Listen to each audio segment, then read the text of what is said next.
Ibu dan Bapak, saya kira dalam forum malam ini, selain kita mendengarkan pencerahan tentang data kemiskinan dari kedua narasumber yang terhormat, dan kita harapkan tentunya komunitas kita akan juga bisa menyampaikan usulan atau masukan dalam memberikan solusi bagi bagi kemiskinan.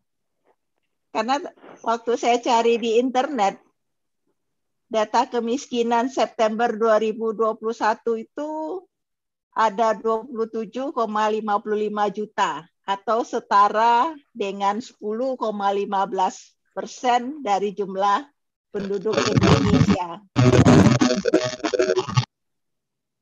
Suara apa tuh ya Pak Toto? Oke, Ibu dan Bapak, saya kira saya tidak berpanjang lebar. Saya persilahkan Pak Renaldi dan Pak Ardi.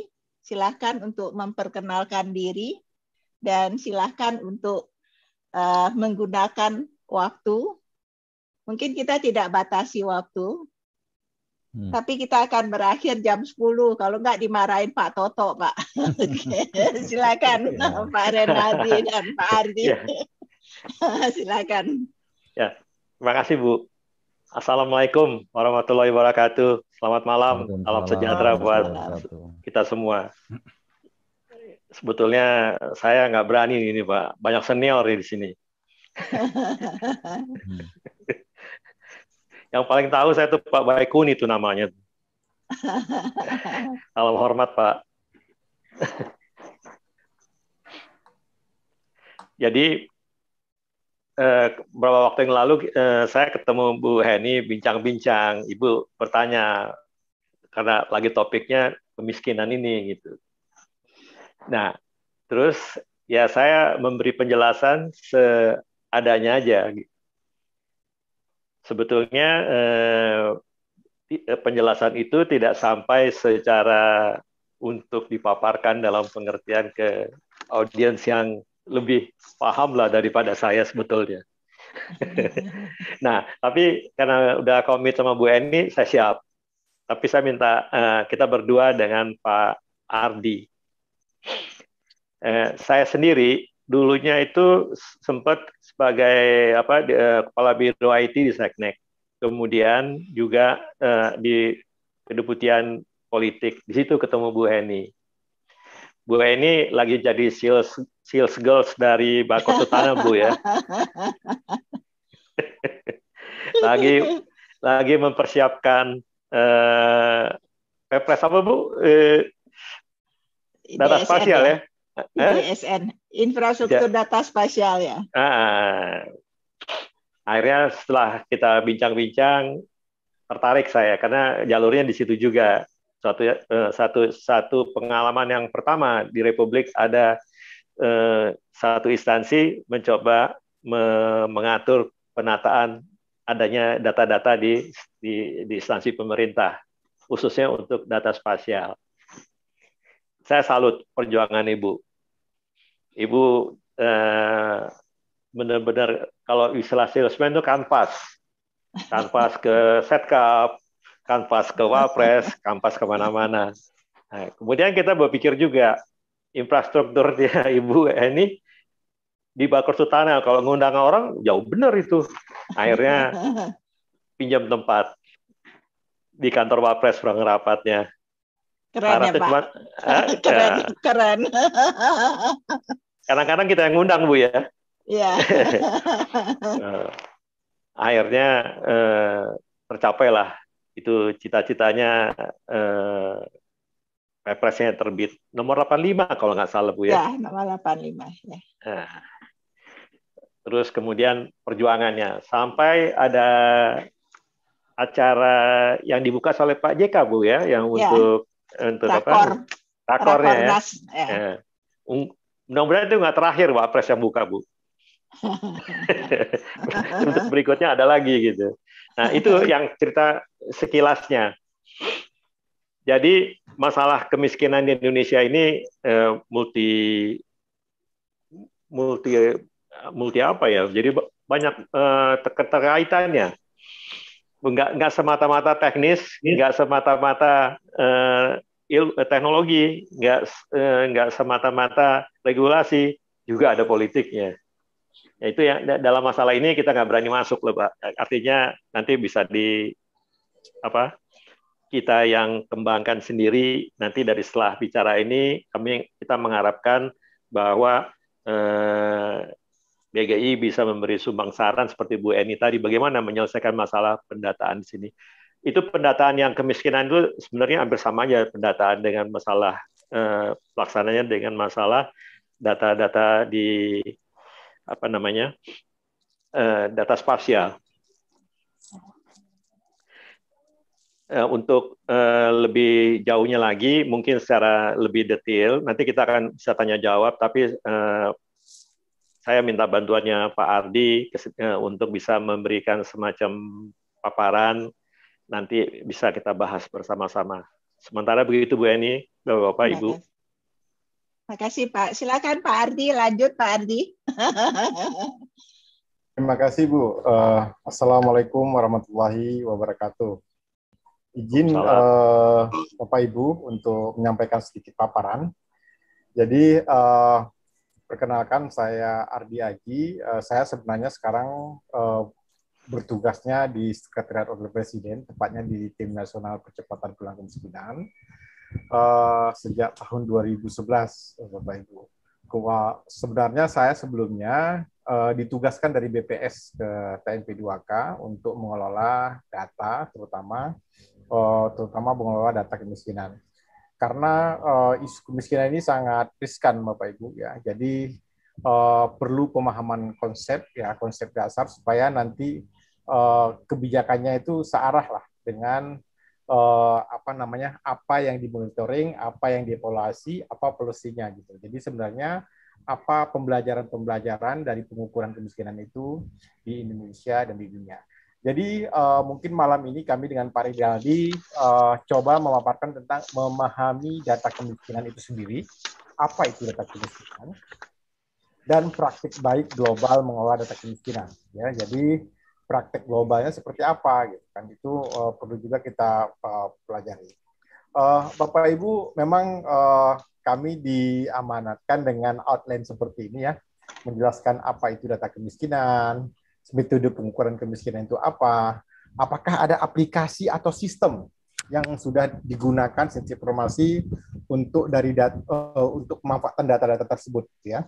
Kemudian ada strategi penanggulangannya. Mungkin untuk sistem ini mungkin saya nggak bisa terlalu dalam, malah ini yang perlu masukan dari Bapak Ibu ya, karena dan saya akan sampaikan apa yang sudah kami lakukan selama ini. Data kemiskinan, Bapak Ibu, data kemiskinan itu sebenarnya di Indonesia itu ada dua, di beberapa negara juga seperti itu ya. Jadi ada data kemiskinan mikro dan makro. Data kemiskinan makro itu untuk melakukan evaluasi ya, seperti kata Bu Heni tadi, September 2020 gitu ya. Berapa angka kemiskinan kita? 10,16% atau lebih dari 27 juta individu atau hampir sama dengan jumlah penduduk satu negara yang namanya itu Malaysia ya. Jadi Malaysia itu sekitar 35 juta, kita orang miskin kita sampai 27 juta lebih gitu ya. Nah, itu disebut dengan data evaluasi ya. Itu data makro, ini untuk perencanaan dan sebagainya. Tetapi ini ada juga data namanya basis data terpadu atau sekarang dikenal dengan DTKS, itu data kemiskinan mikro. Jadi kita itu punya nama, daftar nama dan alamat dari 40% penduduk berpengeluaran terendah di Indonesia. Itu sejak kapan? Sejak tahun 2005. Ya. 2005, perbaikan 2008, perbaikan 2011, perbaikan 2015, dan sampai saat ini belum ada perbaikan total dari data tersebut. Sebenarnya rencananya 2021. Tapi agak tertahan. Inilah sejarah-sejarah dari data tersebut. Kemudian Pak Presiden terakhir ya meminta kemiskinan ekstrim tolong dikurangi jadi 0%. Ya, jadi ada lagi. Jadi kemiskinan itu ada kemiskinan yang biasa, ada ekstrim. Apa itu kemiskinan ekstrim? Kemiskinan yang garis kemiskinannya itu $1,9 PPP. purchasing power. Kalau 1,9 dolar PPP itu bukan berarti 14.000 kali 2, Bapak Ibu, 1,9 enggak. Tapi 1,9 dolar PPP itu sama juga dengan 345.000 per bulan. Ya, 345.000 itu kalau dibagi 30, dibagi 2, itulah kira-kira per dolarnya. Berarti sekitar 7.000 per dolar. Ya, dolar PPP itu. Karena dolar PPP itu bisa dibandingkan antar negara. Itu yang buat biasanya World Bank, dolar PPP. Kemudian ada garis kemiskinan nasional kita itu sekitar 454.000. Jadi sebenarnya garis kemiskinan di Indonesia itu sudah 2,5 kali lipat, sudah 2,5 kali ya dari dolar PPP ya. Jadi istilahnya ke garis kemiskinan yang kita gunakan di Indonesia itu sudah di atas standar internasional. Kalau internasional itu sebenarnya 1,9 dolar PPP. Kemudian Bapak Ibu, berapa penduduk miskin kita yang terakhir dari sisi data? 10,19%, 27,55 juta ya. 27,5 juta. Dan 10 tahun terakhir ini Bapak Ibu, angka kemiskinan kita menurunnya sangat landai gitu ya. Jadi 1% per tahun itu sangat berat bagi Elsa. Itu dari tahun 2010 sampai saat ini itu ada antara 13 sampai 10. Jadi istilahnya 3% itu bergerak di situ saja. Ya, jadi istilahnya kenapa? Karena memang pembelajaran di dunia ada hard rock poverty namanya. Jadi kalau dia itu kemiskinan sudah kurang dari 10%. Itu sebenarnya orang penduduk miskin itu karakteristiknya, demografinya itu sudah menjadi hard rock, ya artinya batu yang sangat keras. Artinya apa? Sudah pendidikannya rendah, kemudian infrastrukturnya sulit dan sebagainya. Jadi semua itu multidimensi, seperti kata Pak Rendra tadi, multidimensi dari penyebab mereka miskin.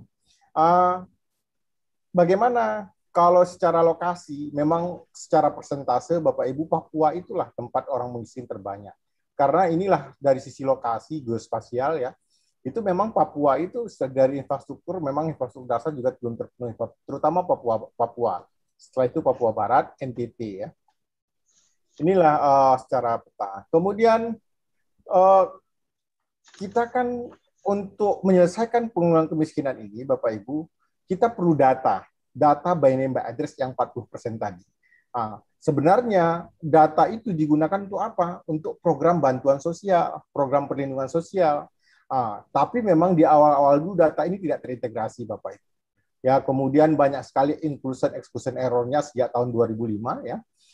Sehingga data ini perlu diperbaharui terus-menerus. Jadi data ini by name by address ini sudah sejak tahun 2005. Kemudian inilah sejarahnya Bapak Ibu, data itu sebenarnya data kalau sekarang ini kita sebut dengan DTKS, data terpadu kesejahteraan sosial.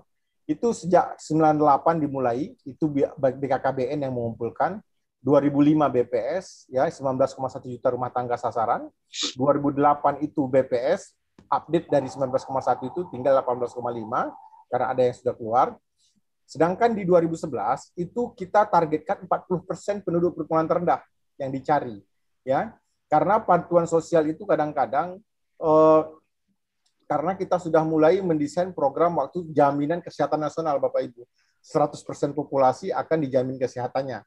Tetapi untuk 40% terendah atau itu akan dibantu oleh pemerintah. Ya, itu makanya kenapa dikumpulkan 40% waktu itu. Ada 2015 diperbaiki itu sampai 28 juta rumah tangga sasaran. Harapannya di 2021 ini targetnya itu sampai 52 juta, 60% rumah tangga sasaran. Ya. Jadi kalau rumah tangga di Indonesia itu ada sekitar 75 jutaan. Nah, jadi 52 juta itu akan didata selengkap tentang karakteristik sosial ekonominya. Karena mungkin ini berhubungan dengan permasalahan COVID, kemudian program-program yang lainnya, Bapak. Untuk sejarah data yang tadi, itu semua itu sebenarnya ditujukan untuk menerima program. Bukan berarti program ganda, Bapak Ibu ya. Tujuannya apa? Kita itu berusaha memberikan, kalau ada satu rumah tangga miskin, rumah tangga itu akan disasar program Keluarga Harapan, akan disasar kartu perlindungan sosial, akan disasar bantuan pangan non-tunai, akan disasar bantuan pendidikan.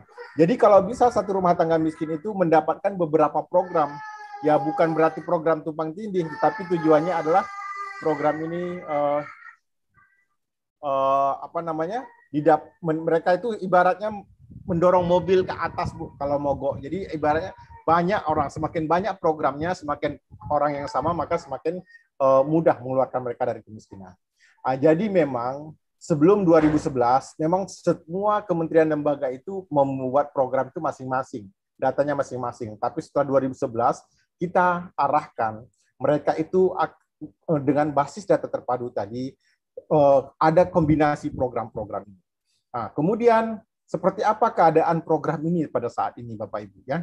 Jadi program pada saat ini, kapasitas dan cakupan data saat ini itu kumulatif sembako, BLT dan non program existing itu sampai hampir 40% ya. Ini sekitar ini persentasenya, 35% lebih, 38% ini. Jadi sembako, BLT, non pangan, non program existing itu sekitar ini. Jadi ada BLT non penerima program existing itu sekitar berapa persen? 30%. Kemudian cakupan data DTKS kita memang sekitar 39%, 38%, Bapak Ibu, hampir 40%. Karena target kita 40%, kita dapatkan waktu itu sekitar 42%. Jadi sekitar 3% atau 4% itu nggak layak. Jadi akhirnya data kita hanya tinggal sekitar 38% saja. Subsidi listrik itu 40% itu mendapatkan, tetapi yang 50 apa namanya? Yang 450 watt ke bawah atau 950 watt ke bawah. Oke.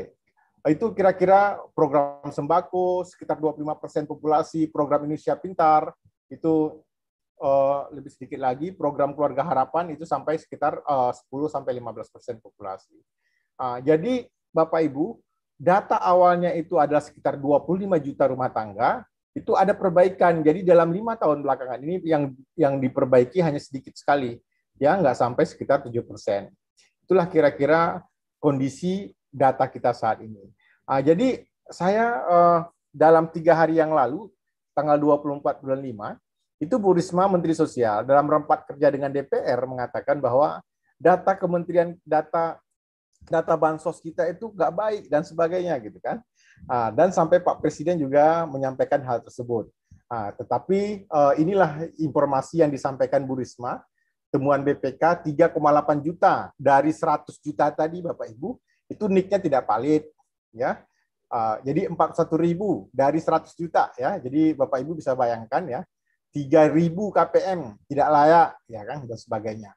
Kemudian dari data terpadu yang kita kumpulkan 28 juta tadi yang terus diperbaiki itu memang masih ada sekitar 11 juta yang NIK-nya itu tidak valid ya. Jadi mungkin NIK-nya itu ada huruf, ada angka.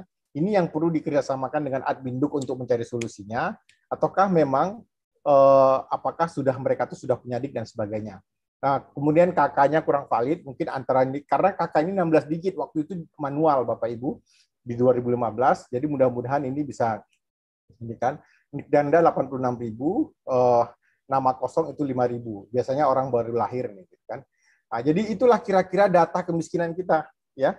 Itulah data kemiskinan yang ada di Indonesia, ada by name by address, itu by peta juga ada, ya. Itu informasi tadi itu cukup lengkap, tetapi pasti masih ada kelemahan. Tapi perbaikan itu sudah mulai sejak tahun 2005, 2008, 2011.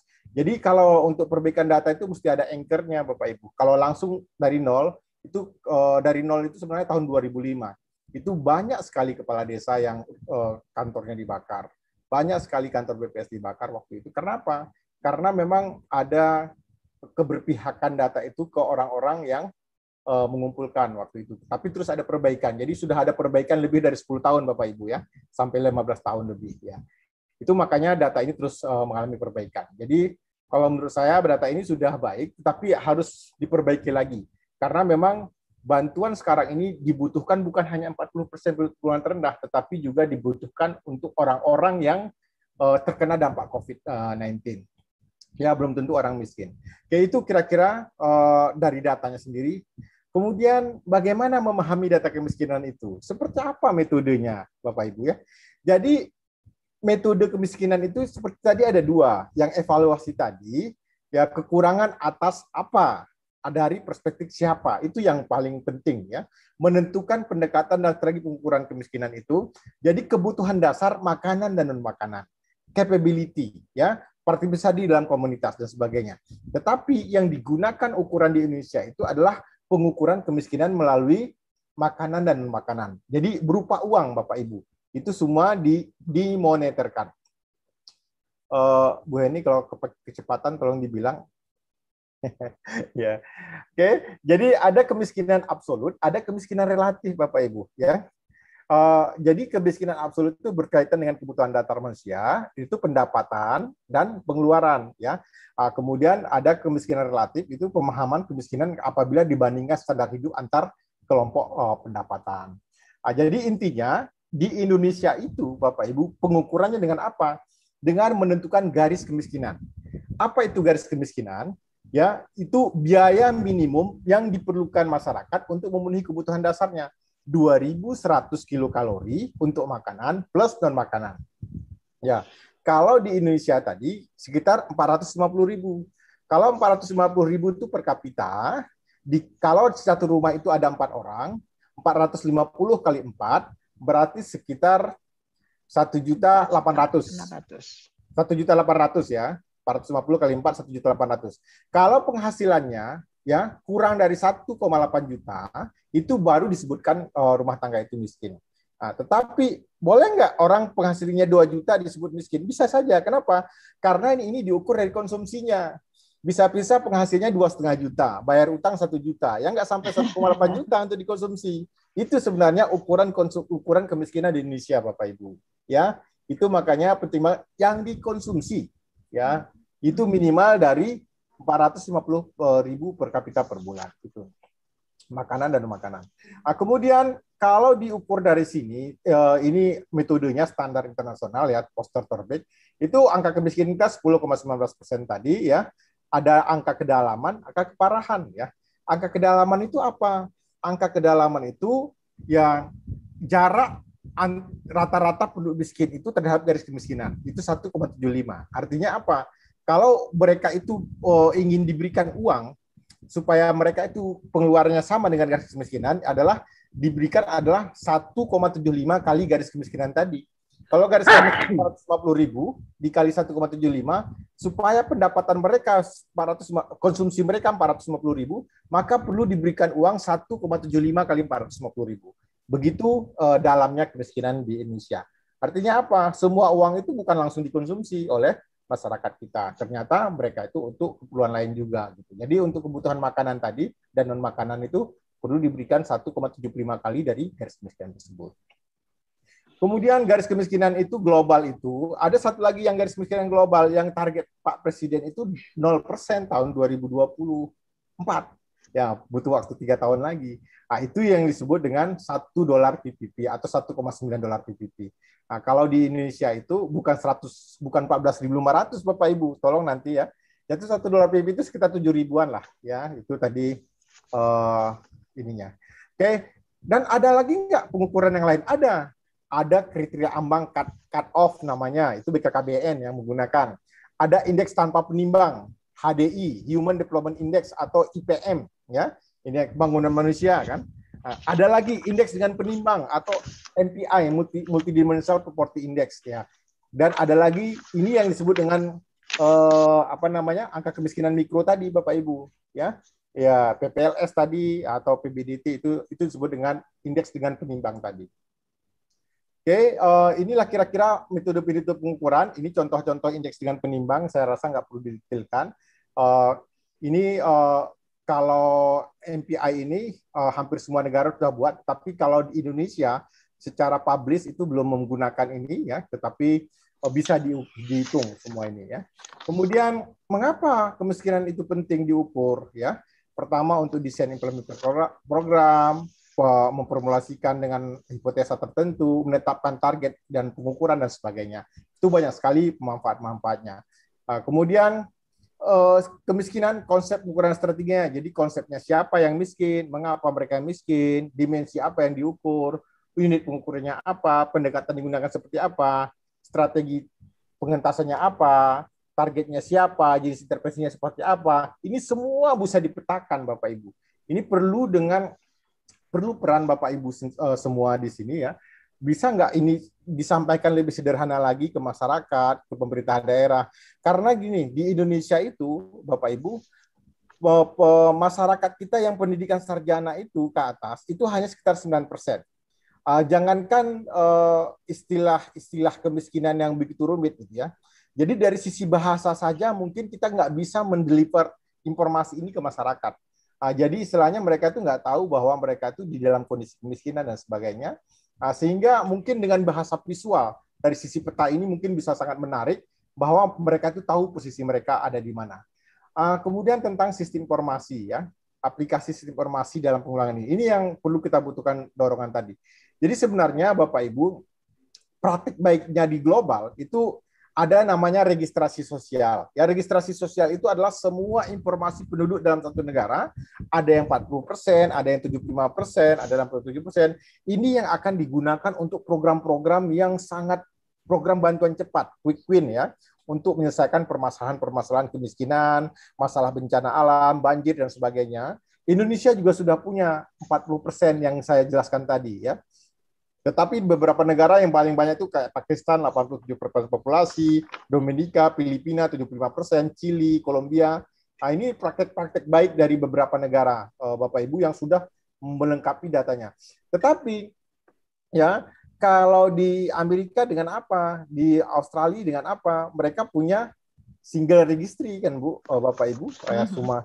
Jadi mereka itu ya tanpa data seperti ini ya, mereka dengan single registry itu udah tahu dia siapa yang harusnya diberikan bantuan di daerah mana apa. Nah, ini kita sistem itu harusnya mengarah ke sana. Praktik baik cakupan kepesertaan program ya, memang kita itu kepesertaan program kita bisa hanya sampai 40% ya populasi, tapi di negara-negara lain itu ya sampai 80%. Tetapi tidak semuanya, tetap tergantung sifat-sifat programnya Bapak Ibu ya. Nah, jadi kemudian sebenarnya dari data yang sudah ada tadi, kita itu ketepatannya sampai 85% kalau dibandingkan negara-negara lain. Jadi istilahnya itu hasil studi internasional. Jadi tidak jelek-jelek amat lah data kita ini, gitu ya. Tetapi harus terus melakukan perbaikan-perbaikan. Itu kira-kira pesannya, Bapak Ibu. Kemudian sinkronisasi program bantuan sosial dengan data-data terpadu ini yang jadi penting, Bapak Ibu ya. Jadi ini yang sejarah yang dilakukan Pak Renaldi ya, sejak 2011-2012 itu memadankan NIK dengan data Dukcapil dari orang miskin tersebut, ya, melengkapi variabel administrasi sebagai unique identifier interkoneksi program. Ini sudah dilakukan sejak tahun 2012. Ya, pelaku sejarahnya ada di sini Pak Renaldi yang melakukan itu di TTP2K. Kemudian kita lakukan lagi ya pemadanan dengan data-data yang lain gitu ya, semua program-program. Jadi kita akan mengurangi exclusion dan inclusion error. Jadi kita orang yang tidak berhak kita keluarkan, orang yang berhak akan dimasukkan. Bagi peserta yang tidak tercatat, itu dilengkapi dengan model-model terbaru, ada namanya Verifali dan sebagainya. Tapi ini masih belum sempurna. Kenapa? Karena kita banyak meminta pihak lain ikut bekerja sama dalam hal ini. Kita apa? Pemerintah daerah. Tapi pemerintah daerah kan perlu penganggaran dan sebagainya. Jadi sedangkan untuk data-data yang sejak 2005 tadi sampai saat ini, itu kita gunakan data resource dari APBN Bapak Ibu ya. Jadi semua itu disupport oleh APBN. Jadi sekali dayung dari pusat ini ya 2-3 pulau terlampaui untuk seluruh Indonesia. Itulah kira-kira pesannya. Jadi ini sebagai unit identifier ini penting sekali. Berdasarkan undang-undang juga seperti itu. Jadi mudah-mudahan ini sudah bisa menjadi data dasar kita untuk perbaikan-perbaikan. Walaupun masih ada kelemahan seperti tadi ya, informasinya sekitar 10 juta, NIK-nya itu belum komplit ya. Kemudian Bapak Ibu, waktu 2011 itu dari 96 juta dicek lapangan, itu 83 juta itu NIK-nya itu atau 86% itu sudah bisa teridentifikasi. Itu tahun 2012. Sekarang ini saya yakin jauh lebih besar dari itu. Nah, itu kira-kira. Dan seperti apa info Bapak Ibu data yang tadi? Itu udah ada nama, ada alamat. Ini menarik Bapak Ibu ya. Jadi NIK tertentu ini mungkin agak rahasia ya, tetapi saya sampaikan saja sedikit. Jadi kalau Bapak Ijo ini ya punya anak ya, ada namanya Idawati, tetapi sudah punya cucu dengan nama-nama yang keren. Natasha Caroline gitu kan. Nah, jadi istilahnya ada transformasi di kita ini Bapak Ibu dari sisi nama dan sebagainya. Walaupun belum tentu ini rumah tangga sangat miskin, enggak, belum bisa dia kan 40% terendah. Ini saya contoh aja. Kemudian di pemerintah kita sudah punya informasi detail dari kepemilikan rumahnya, kondisi rumahnya, kepemilikan aset dan sebagainya. Itu sebenarnya data kita ini sudah menuju ke sana setelah saat iris. Ada sidik jarinya, iris mata, ketunggalan dan sebagainya. Dan harapan kita memang untuk orang yang membutuhkan itu dapat semua program. Ya, itulah inti dari satu data ini supaya dia itu bisa keluar dari kemiskinan. Itu intinya Bapak Ibu. Jadi PIP dapat bantuan beasiswa, dapat program keluarga harapan, bantuan pangan non tunai dan kesejahteraan lainnya. Jadi ini semua kita juga di program-program nasional itu sudah dipetakan Bapak Ibu. Tetapi ini masih peta administratif, kita ambil petanya dari BPS ya. Kemudian karena kita nggak butuh detail batas wilayah, tapi hanya informasi-informasi sampai level kabupaten, provinsi, desa gitu ya. Jadi desa A mendapatkan apa, seberapa. Di desa A berapa orang yang punya akses air minum, punya akses sanitasi, punya akses A, B, C, D, dan sebagainya gitu. Jadi kita memang tidak detail sampai kontur dan sebagainya itu nggak ada dilakukan di situ ya. Kemudian ada di dashboard penyaluran program, si A sudah mendapat berapa programnya, si B sudah berapa itu sudah ada dashboardnya. Kemudian di sini juga ada jumlah penerima subsidi listrik berapa seluruh Indonesia, di mana saja di berapa sampai level desa semua itu ada semua ya. Kemudian dashboard pemantauan basis perlindungan sosial, ini pemantauan ada BST, ada PKH, ada APLTDD, ada Banpres, ada sembako, ini semua dievaluasi dengan peta seluruh Indonesia ya, itu seperti itu.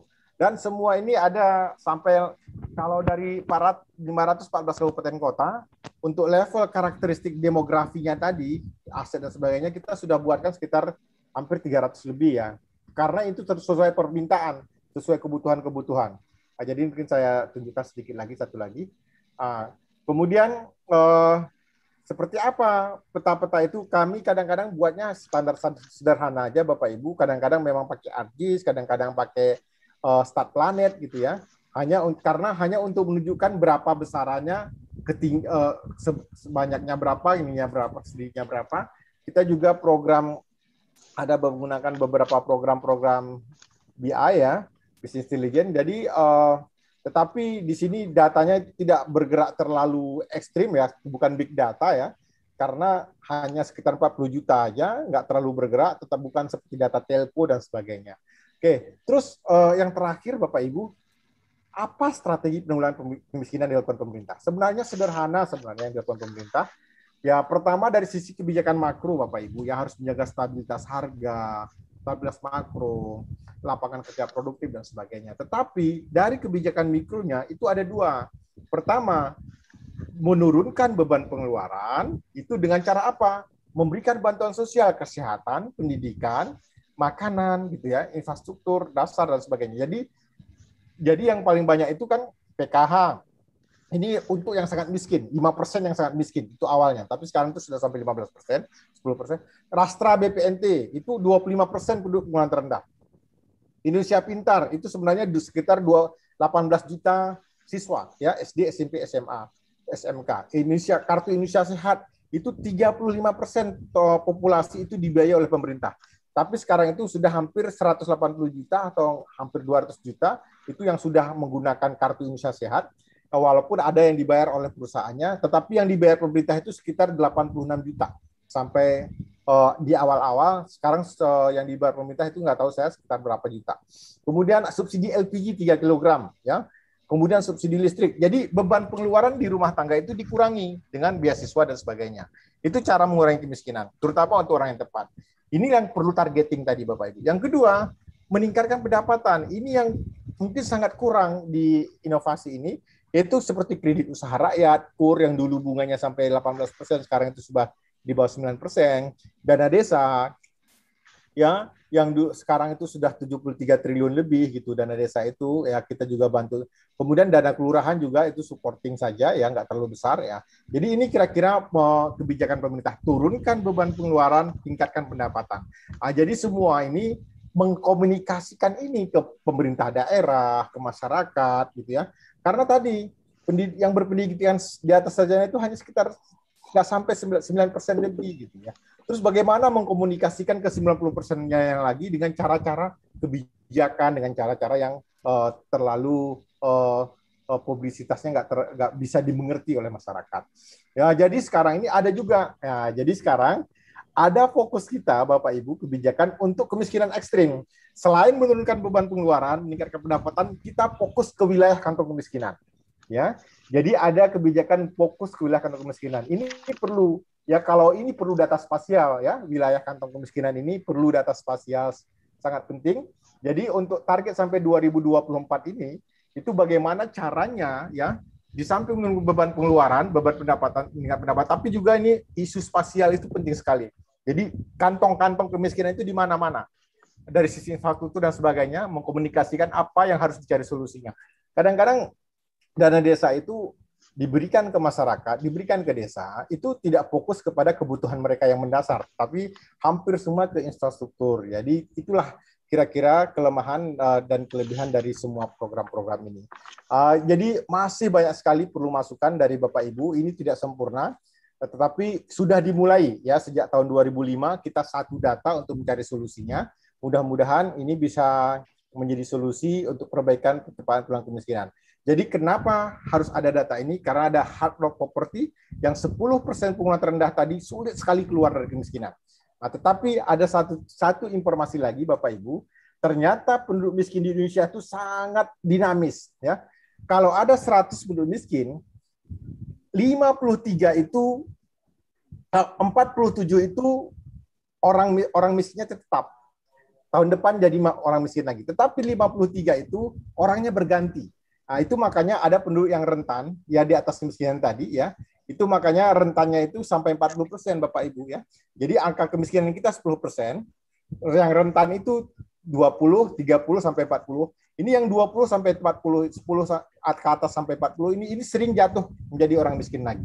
Itu yang itu mengapa kita memberikan bantuan itu lebih dari 10%.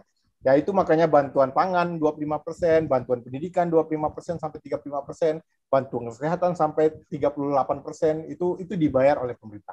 Itu kira-kira info yang bisa saya sampaikan. Maaf bila ada kekurangan. Wassalamualaikum warahmatullahi wabarakatuh. Terima kasih Pak Ardi. Malam ini kita dapat pencerahan ini. Kalau kita lihat yang tadi per orang itu 450.000 ya Pak? Per Betul. kepala itu ya Pak? Per kepala, per bulan. Per kepala per bulan ya. Ya. Dan tapi saya pengen tanya Pak, karena data kemiskinan ini juga ada keterkaitannya BKKBN, ada kaitannya juga dengan Mensos, ada juga kaitannya tentunya dengan ini Kementerian Desa ya Pak? Ya. Betul ya Pak? Betul. Dan itu datanya sebetulnya standar ya yang dipakaikan, yang digunakan oleh dari kementerian-kementerian terkait itu. Semuanya sama Bu. Semuanya sama ya Pak ya? Ya? Jadi sama. Jadi ada kemiskinan makro dan mikro tadi itu sudah kita sinkronkan.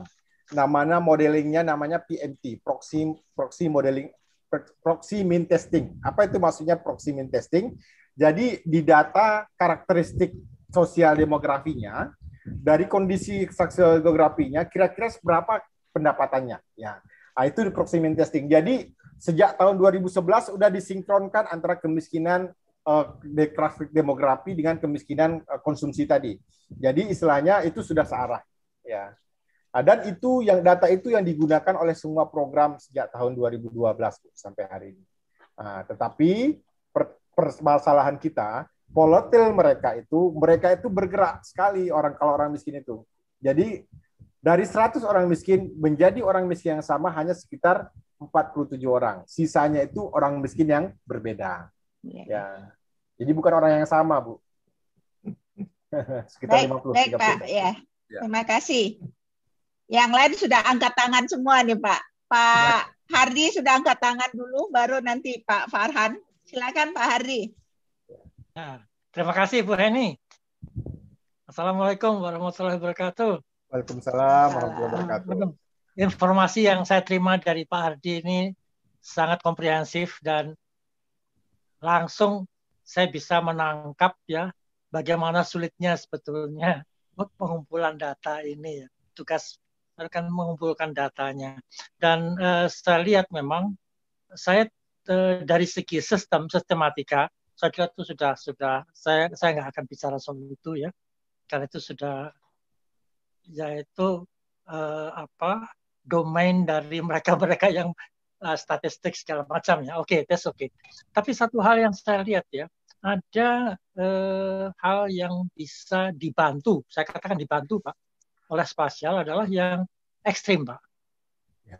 Karena ekstrim itu tidak hanya bisa dilihat begitu saja dari daftar atau dari list atau dari tabel atau dari sketsa-sketsa desa. Tapi kita harus tahu what happened. Itu terjadi semacam itu yang tadi Bapak katakan ya. Itu yang harus kita bisa. Nah, satu-satunya kalau saya yang Bapak tadi katakan harus ada data spasial. Nah, data spasial itu harus begitu rinci ya. Paling tidak desa itu sendiri kondisi gimana, sekitarnya gimana gitu ya. Paling tidak satu kecamatan lah paling tidak kita harus tahu ya, impact-nya terhadap kantong-kantong kemiskinan ekstrim ini. Itulah kira-kira. Saya menangkap apa yang Bapak tadi sampaikan gitu ya. Nah, itu yang pertama yang saya lihat bahwa sebaiknya kita itu fokus ke yang ekstrim untuk tahun 24. Data spasial kita beri atau kita usahakan untuk mendapatkan itu secepat mungkin bekerjasama dengan dengan Kementerian Desa dan segala macam. Ya, bagaimana caranya? Cari yang termurah, cari yang tercepat, tidak usah terlalu muluk-muluk gitu ya. Partisipasi masyarakat dikerahkan, kenapa tidak gitu loh ya? Saya kira itu bisa. Tapi masalahnya sekarang sampai sejauh mana kabupaten itu concern Pak? Itu yang saya. Kalau kementerian saya kira oke. Saya lihat oke. Kalau kementerian bahwasannya ada yang sampai dinamika begitu cepat. Itu sistem yang bisa nanti atasi Pak. Insya Allah sistem bisa Nah, yang sekarang dilihat adalah bagaimana sebetulnya daerah itu bisa mengikuti pola berpikir dari pusat. Ya.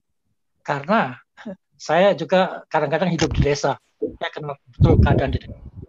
Pelaksananya Pak, saya kira itu fully depend on kepala desa. Fully Pak, saya katakan bisa, karena sulit sekali kita untuk bisa melihat ya bahwa apa yang diimpikan, apa yang dikerjakan oleh pusat atau kabupaten bahkan itu bisa dilaksanakan di desa dengan baik. Nah, disinilah saya harapkan bahwa peta spasial itu, data spasial itu bisa dipakai untuk monitor. Jadi tidak hanya alamat yang kita perlukan, tapi betul-betul tempatnya di mana, ya, where, di mana, ya. Karena kalau alamat di desa itu pasti cuma dukuh ya, desa, dukuh, segala macam itu ya. Tapi kalau misalnya kita bisa menentukan lokasinya, dan itu sekarang tidak sulit Pak. Saya sudah melihat peta-peta desa yang dibuat oleh masyarakat, ya, untuk beberapa puluh desa sudah saya lihat, sampai rumah-rumah itu bisa diidentifikasi Pak. Nah, disitulah yang saya lihat bahwa bantuan peta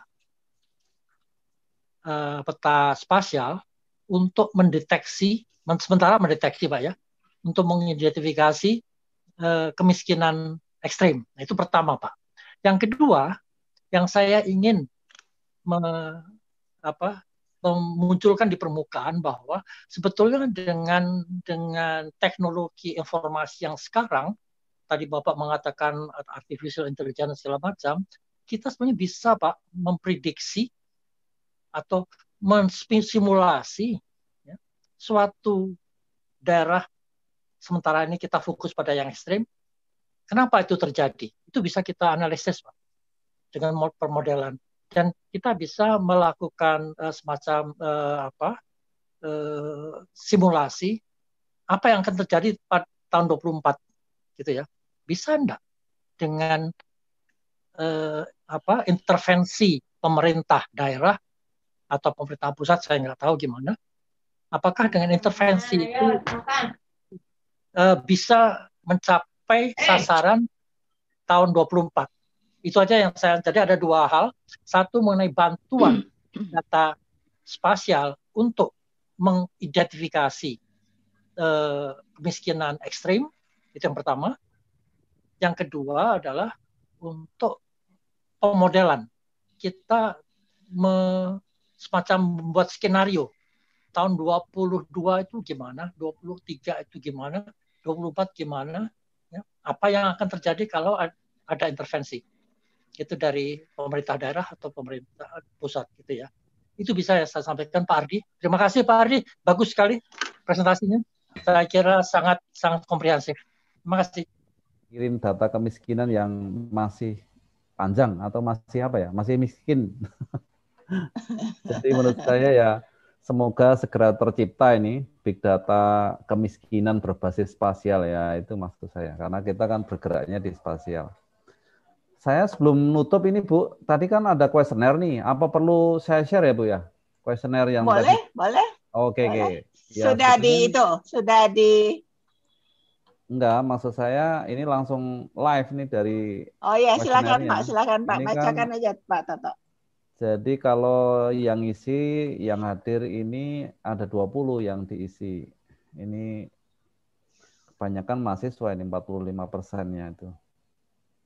Kemudian kalau yang 35% sebagai survei pemetaan atau geospasial.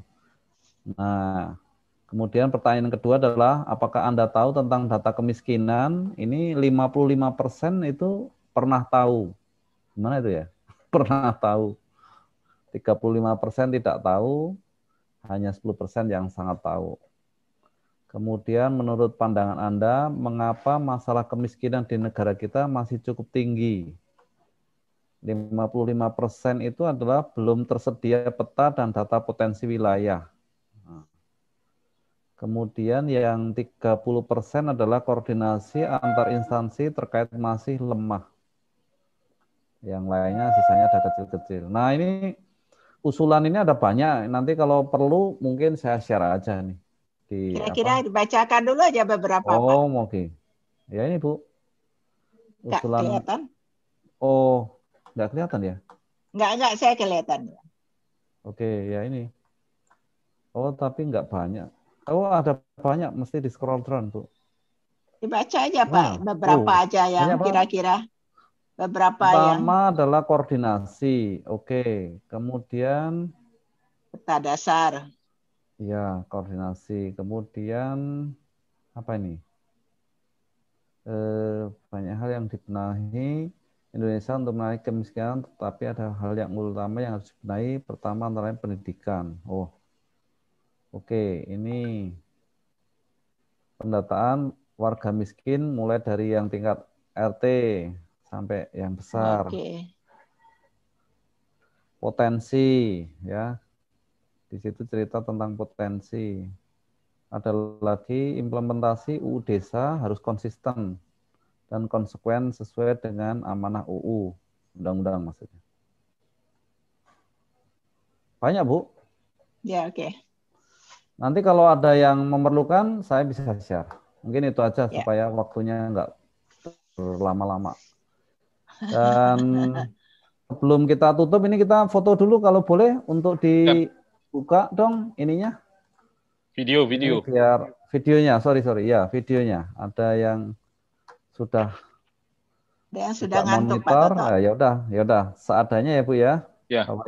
Oke, yang penting pokoknya ada dokumentasinya. Udah cukup. Oke. Karena kita sudah selesai acara malam ini dan kita tutup, kalau ada kata-kata yang salah mohon untuk dimaafkan dengan mengucapkan alhamdulillah. Kita tutup acara malam ini. Wassalamualaikum warahmatullahi wabarakatuh. Waalaikumsalam warahmatullahi wabarakatuh. Pak Renaldi, Pak Ardi, terima kasih banyak. Sama-sama, Bu. Assalamualaikum. Pak Ardi. Sampai ketemu lagi, Pak Renaldi. Yuk. Sampai Pak ketemu, Pak. Safir. Pak Ardi.